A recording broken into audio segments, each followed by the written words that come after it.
এক ছিল দুষ্টু কিন্তু ভীষণ কৌতূহলী একটা বিড়াল। তার নাম ছিল মিনি। মিনি সবসময় নতুন কিছু আবিষ্কার করতে ভালোবাসত। একদিন বিকেলে পুরনো এক গ্যারেজে ঘুরতে ঘুরতে সে একটা অদ্ভুত মেশিন দেখতে পেল। মেশিনটার গায়ে লেখা, টাইম মেশিন, সাবধানে ব্যবহার করুন।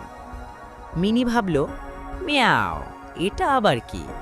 সে লাফ দিয়ে মেশিনের ওপর উঠতেই হঠাৎ বোতাম চাপা পড়ে গেল।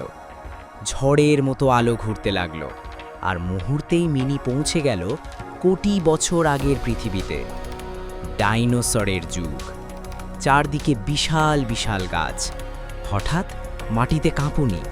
এক বিশাল টাইরানোসরাস রেক্স সামনে দাঁড়িয়ে। মিনি ভয়ে বলল, বাবা রে বাবা, এটা তো অনেক বড় বিড়াল। কিন্তু ডাইনোসরটা ছিল বেশ শান্ত। সে মিনিকে দেখে অবাক হয়ে শুধু গর্জন করল। মিনি বুঝল এখানে সে খুব ছোট আর অসহায়, তাই দ্রুত আবার টাইম মেশিনের বোতাম চাপল। ভবিষ্যতের শহর। এইবার সে পৌঁছল ভবিষ্যতের এক ঝকঝকে শহরে। আকাশে উড়ন্ত গাড়ি, রাস্তায় কোনো মানুষ নেই, সবাই রোবট। হঠাৎ কিছু ছোট রোবট এসে বলল, আইডি স্ক্যান করুন। মিনি ভয়কে দৌড় দিল। রোবট স্কুলে গিয়ে দেখে সব বাচ্চা রোবট শুধু হিসাব করছে, কেউ হাসছে না, কেউ খেলছে না। মিনি ভাবল, এরা তো মাছও খায় না, খেলেও না, এটা কেমন জীবন?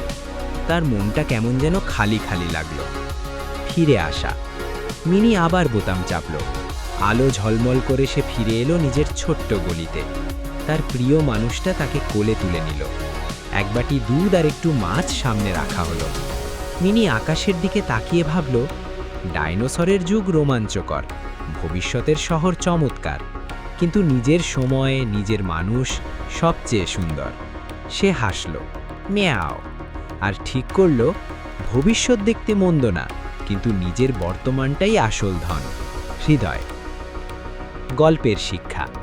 নতুন জিনিস দেখা ভালো, কিন্তু নিজের সময়, পরিবার আর ভালোবাসার মূল্য সবচেয়ে বেশি।